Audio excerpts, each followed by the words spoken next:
All right, so it's moving day for the American breast. They've been in this particular area for about a week and a half, 2 weeks now. We try to rotational graze a lot of our animals to help improve our soil. The missus and I was thinking about possibly consolidating a lot of these guys, our flock and whatnot, and just going with the American breast and the Welsh Harlequins.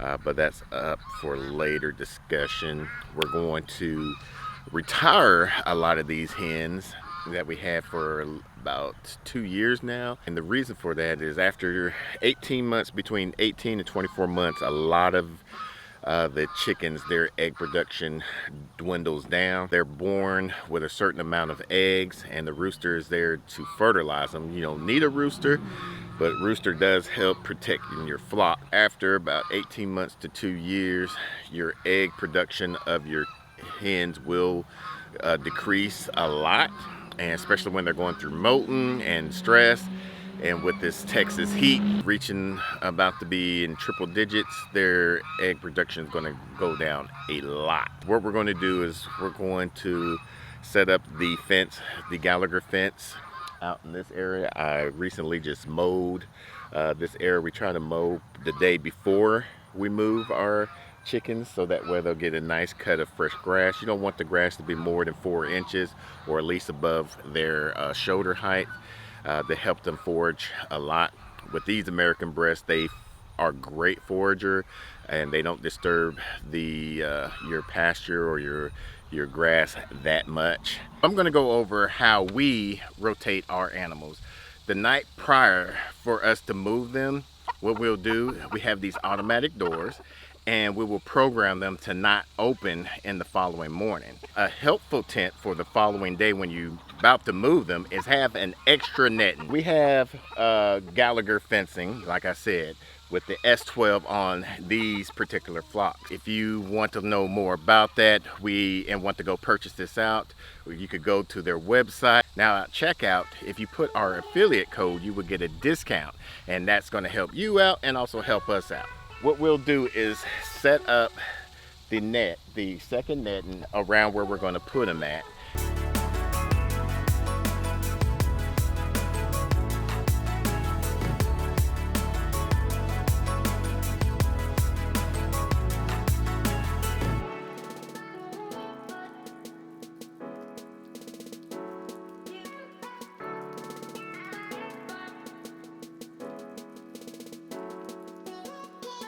Then what we'll do is we'll gather all their foods, all their bowls, all their accessory that goes into their pen, and put it into the new pen.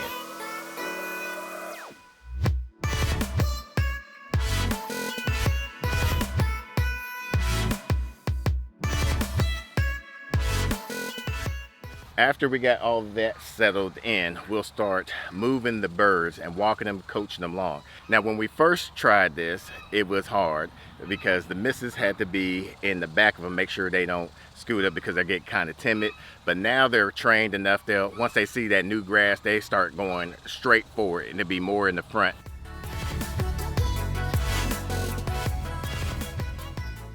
Since we're going into the summer months, what we try to do is position the coops going north and south, so that way they can provide some type of shade when they're going into the evening area, and also have some morning shade just in case it gets too hot. As you can see, I'm sweating, it's still morning time, to cast on the other side, and so that way they'll have either shade, and then if it's high noon, they can go inside the coop. It has plenty of airflow, so it's not as hot as it is outside. So now that you got the coop where it needs to be and it's totally enclosed inside the fenced in area, we'll close it off and then release them, and then finish setting up the net.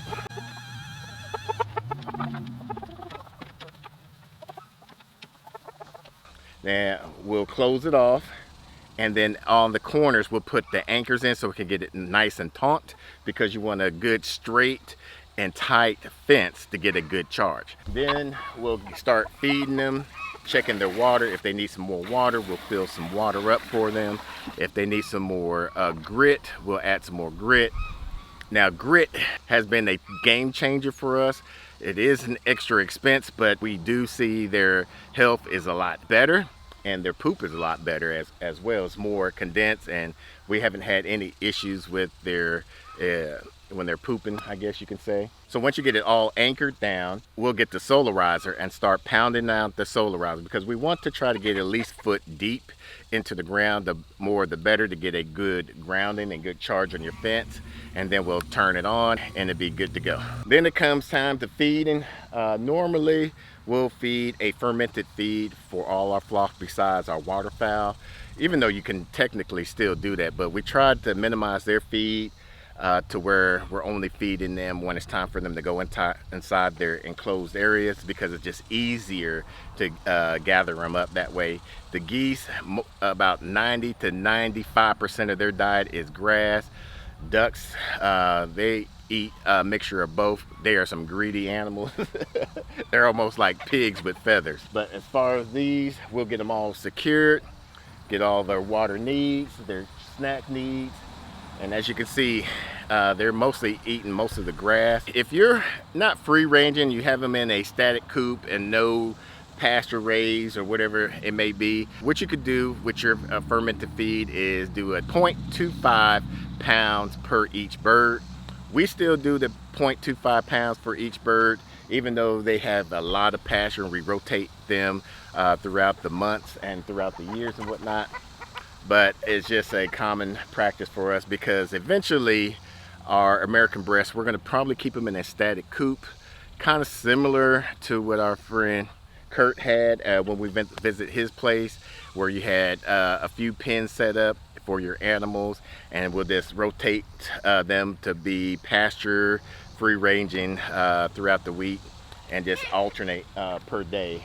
So one flock will be able to venture out on one day, another flock probably do out the other day, just to kind of keep them healthy. We've been doing this rotational grazing for a little bit over 2 years now. We've been on this property for about a little bit over 2 years, and we can see a mass difference from having our animals rotate throughout the pasture here. It was heavily compacted at one time, where all you see is weeds, thistles, and just random weeds that would just make your pasture just look ugly. Now it's getting a lot better. Do we still have a lot to go? Yes. Eventually we'll be having some pigs out on one area, and that's going to be, we're going to try to get those on the Gallagher electric fencing, probably more of a polarized fencing instead of a solarized. And then we're going to also get some sheep that's going to be out in the other pasture.